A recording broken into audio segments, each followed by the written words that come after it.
mockery of love's demands have you two proper people perpetrated?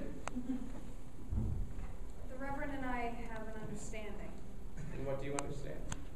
I understand that someday you will put a ring on my finger. Someday? What is someday? If you want a ring, I'll give it to you now. Now, Oliver? We're in love now. Why wait 3 years to confirm it? I regret the fact that I do not have a proper ring to place upon your finger, but this paper jewel will serve as a symbol of our love. Come, let me slip it on your finger. Oliver, shouldn't we talk this over first? Talk? What is there to talk about? Besides, I'm not the chatty sort. Well, we haven't known each other long enough. Lovers do not live by calendars or sundials, for time will pilfer love and rob it of the magic that always gives the world eternity. I can show you a love that is not bound by time or space or man, for love is but a dream that fades away unless tomorrow differs from yesterday. How am I supposed to know my mind on such sudden notice? You don't. Nor do I know mine, but the grave is no place for the final calculation that tells one if it is safe to love. There. The paper jewel is upon your finger. Now we'll promise all the things that lovers vow. Shut the front door! You'll meet me here when all is... You'll come to me? I'll come over. Hear that? 10 long, lonesome hours beyond the day's meridian. Farewell.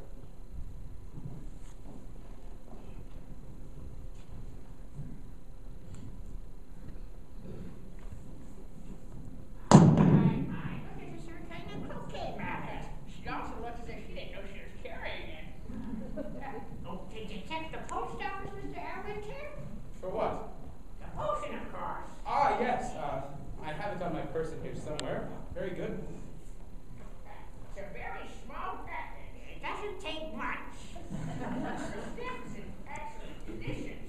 The perforations aren't torn at all. Sometimes they're torn, you know. The address is written in English. That's not his handwriting. He must have had someone else write it for him. Do you mind if I keep the stamp? I was in hopes that you would have it, Mr. Cherry. Thank you for your kindness, sir. You might have had the paper as well. I'll take the stamp off myself. And why don't you open it up? No. All right. We'll split it 3 ways. Oh, no, close the door. I'll put it away now. Hopefully it's coming. Holy. Quick, out the garden door. Why are we hiding? I have my reasons.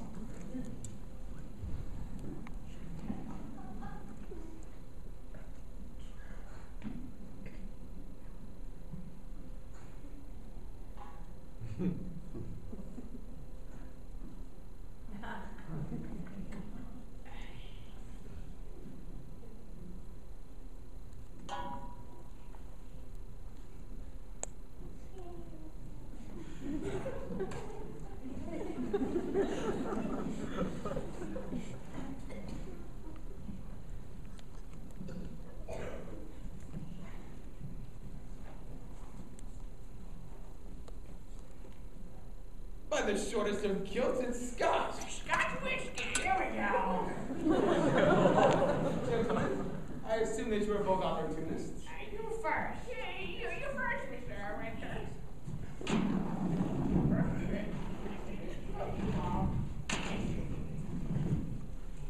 Walcott, don't you know that it's insane? Don't you want to get out of Cape Cod? Out of Cape Cod tonight? Oh, whiskey and the potion of Twigsties. We're in for a wild night. No Jameson? Danny. Yeah, so. Lose the Golden Globe nomination. Nervous. This is my first time, you know. Go ahead. Go ahead. I don't think I'd better. Oh, you said you wouldn't. Have no fear in taking one. They cannot harm you. Look. Like candy. Don't wait for him. I'll try one. Just to see what they're like. Kind of like little rolled up breadcrumbs. Rolled up pellets of passion. Have one, and wash it down with the tears of the Highland lassies. Oh, no.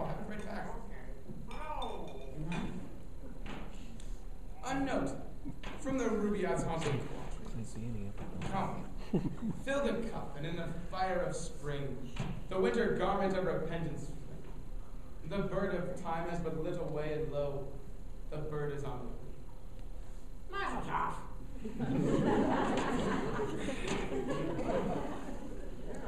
Continue. I insist.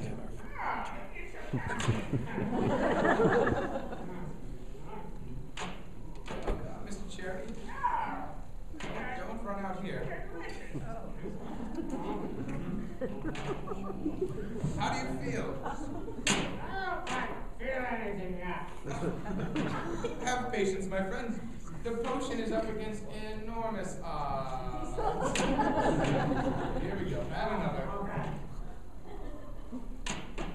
Very good, Mr. Cherry.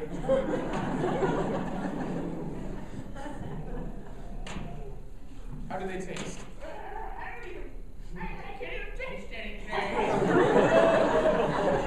Very good. Another? Okay, all right. Just because you offered.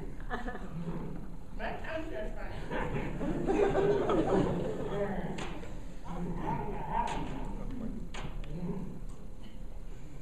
Let's see how Daddy works.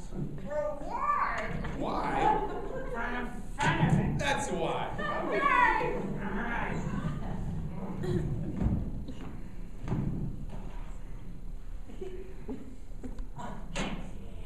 Hell!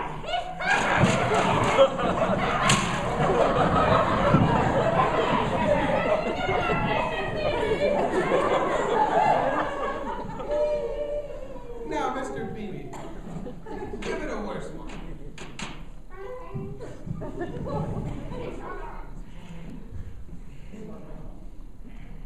Make it good. Okay. Hell and damn it.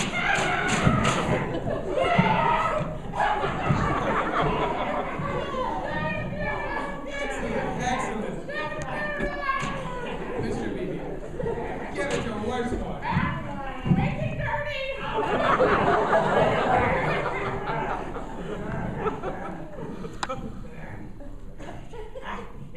Damn it to hell.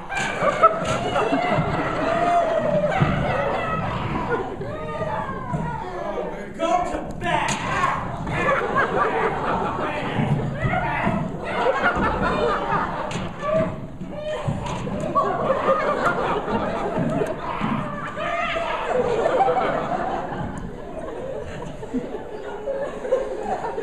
Mr. Erwinter, my grandfather built this church. Two of my uncles have served as pastors here. We have tried to set up standards our parishioners might be guided by. We do not state that our way of life is absolute, nor do we pretend that it's the only correct approach to living, but it is ours. And by our standards, what you have just done was anything but proper. I'll say more about it to you in the morning. Good night.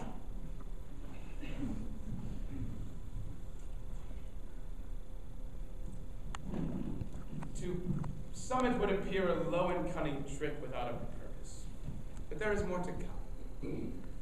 When all of its pieces are in place, the true value will be seen. A piece of paper and a stamp, but it made the old man happy. The seventh age of man is filled with fear of what the eighth in hell or heaven offers. What a tragedy it is to see the dignity of man degraded by a loss of love for life. To shrink from life, from the dust, before the dust from which it came, is more evil than all of the devil's sins in common. It is a good thing for all concerned that I am here to change the lives of these people. Oliver, You've come at last. The Capulets are tucked away, the Montagues slumber while two lovers woo in clandestine company. I fear that you are but a lovely apparition, and I, a creaking ancient who dreams while he is awake. Come, so we may rendezvous, for love is embarrassed when two lovers are apart. I'm so afraid of silly things that women think of. What is sure, what is safe. I ask a question, beg an answer from your lips. I ask for three small words that spin the universe.